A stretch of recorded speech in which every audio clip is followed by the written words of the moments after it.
kami dari kelompok 6 ingin menjelaskan tentang conversational message, terutama pada bagian 5 stage of conversation.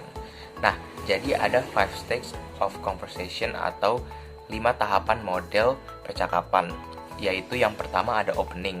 Nah, di bagian opening ini adalah bagian pesan yang membangun hubungan dan antara dua orang dan membuka saluran untuk interaksi yang lebih bermakna.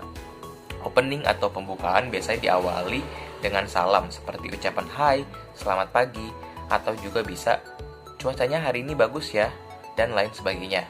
Pada bagian ini, kita harus menghindari topik-topik yang sensitif.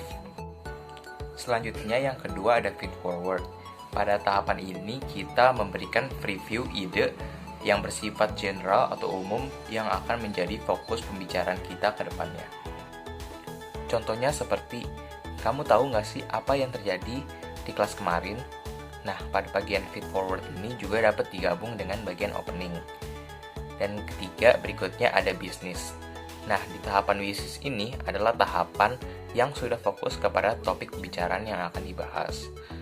Nah, pada bagian bisnis ini juga sudah ada tujuan interpersonal yang ingin dicapai, seperti untuk belajar, berhubungan, mempengaruhi, bermain, ataupun menolong. Berikutnya yang keempat, ada bagian feedback.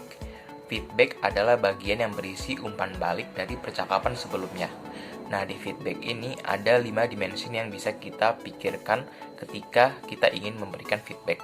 Yang pertama adalah positif negatif, yang kedua adalah person focus atau message focus, yang ketiga ada immediate atau delay, yang keempat ada low monitor atau high monitor, dan yang kelima ada supportive atau critical. Nah, 5 dimension itu dapat kita pertimbangkan dalam memberikan feedback yang tepat kepada lawan bicara kita dalam percakapan. Dan yang terakhir, kelima, ada closing. Yaitu closing merupakan bagian yang bertujuan untuk merefleksikan dari percakapan yang telah terjadi dan juga merangkumnya. Pada bagian closing atau penutup ini juga bisa digunakan untuk merencanakan percakapan berikutnya atau yang akan terjadi berikutnya di kemudian hari. Kelompok 6 ingin menjelaskan tentang conversational disclosure. Yang pertama itu adalah revealing yourself. Dimana revealing yourself itu bisa diartikan sebagai pengungkapan diri seseorang atas informasi terkait diri mereka gitu. Nah, revealing yourself ini seringkali ada batasan-batasan tertentu di mana orang-orang cenderung menganggap revealing yourself ini atau pembukaan diri kepada orang lain ini cenderung bersifat pribadi gitu. Nah, biasanya topik-topik yang dibawakan dalam revealing yourself ini terkait dengan pendapat, preferensi, ataupun hal yang disuka ataupun tidak disuka gitu. Topik selanjutnya adalah influence on self-disclosure. Kita akan membahas faktor-faktor apa aja yang dapat mempengaruhi seseorang dalam pengungkapan diri mereka.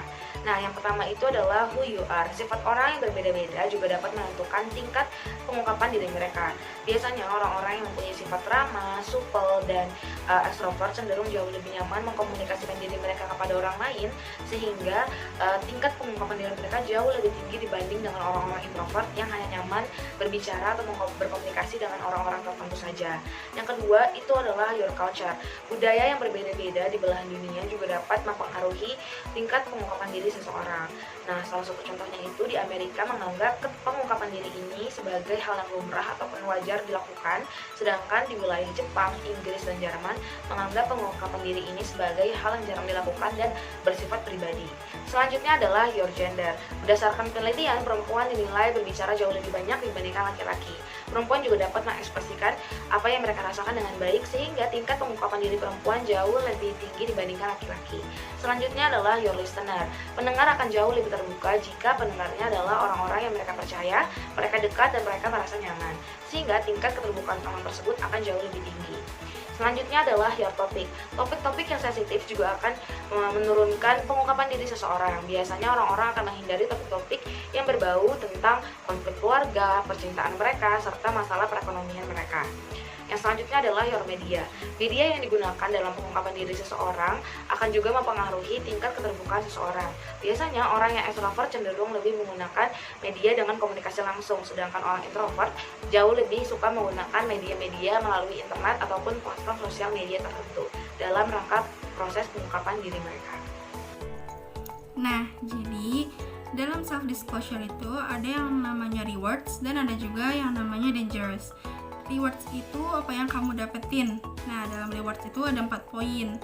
Poin yang pertama itu kamu jadi lebih tahu tentang diri kamu, atau kamu dapat wawasan baru tentang diri kamu sendiri. Terus yang kedua itu dapat membuat hubungan kamu dengan seseorang jadi lebih dekat. Jadi kayak misalkan dari yang tadinya cuma temen nih, teman kuliah biasa, terus jadi ke hubungan sahabat. Nah, terus poin yang ketiga itu ada yang namanya kamu jadi lebih tahu apa yang kamu sukain dan kamu gak sukain. Misalkan sama teman kamu itu beda genre musiknya, tapi gara-gara teman kamu itu kamu jadi tahu dan kamu jadi suka sama genre musiknya dia dan sebaliknya.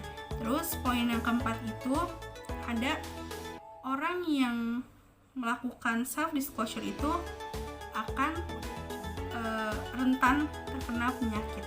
Nah, jadi dalam self disclosure itu ada guidelines-nya.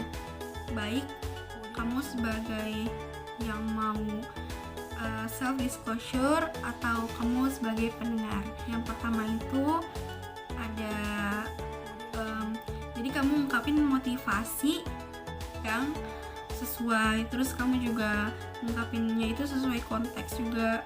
Jadi nggak yang kayak kamu bilang kamu ngomongin tentang hubungan tapi malah kamu ngomongin tentang yang lainnya. Nah, ungkapinnya itu juga bertahap, jadi nggak yang langsung A ke Z, A sampai Z langsung saat itu juga enggak. Jadi kayak A dulu, terus besoknya B, terus besoknya C. Jadi harus pelan-pelan. Dan yang terakhir itu kalau kamu mau ngelakuin self disclosure itu jangan sampai kamu ngebebanin diri kamu sendiri dan orang lain. Nah, kalau kamu mau menjadi pendengar dari self disclosure, kamu mau menjadi pendengarnya, ada 4 guidelines nih. Yang pertama itu kamu harus melatih keterampilan pendengaran kamu, keterampilan mendengar kamu secara efektif dan aktif. Terus yang kedua itu nggak cuma ngedengerin aja, tapi kamu juga harus ngebalas, kamu juga misalkan perhatian ke dia. Nah, poin yang ketiga itu kamu harus mendukung dan memperkuat pengungkapan tersebut. Jadi kayak kalau misalkan teman kamu minta temenin nih untuk dia takut nih ngungkapin sendiri ke orang tuanya, kamu harus temenin. Dan yang terakhir, kamu nggak boleh bilang rahasia terus. Nah, jadi kalau kamu mendapatkan paksaan nih untuk melakukan self disclosure, kamu itu bisa jangan maksa diri kamu sendiri. Terus kamu juga bisa melakukan penolakan. Jadi kamu harus tegas untuk say no kalau ada orang yang maksa kamu untuk melakukan self disclosure. Poin yang ketiga itu kamu itu harus punya alasan. Kamu harus punya alasan untuk menunda suatu keputusan. Poin yang terakhir itu atau poin yang keempat, kamu harus mengganti topik. Jadi sebisa mungkin kamu harus pintar ngalihin topik.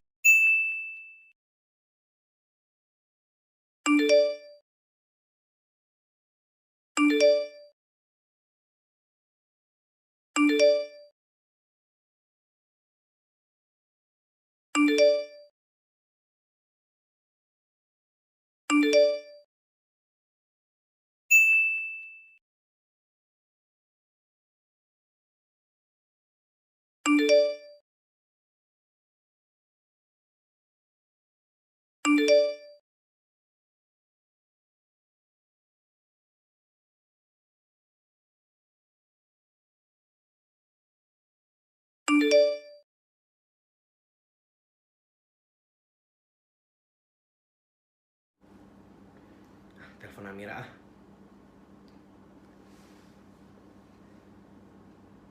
Halo Mir, gimana nih, lu jadi ikut gak? Iya nih, waktu gue gak ngebolehin lagi, soalnya gue juga takut. Ayo ikut aja, udah tenang aja, nanti berangkatnya sama gue jemput depan komplek lu. Yakin loh, gue malu banget. Yakin lah, ayo sih biar gue ditemenin juga nih. Oke deh, gue ikut.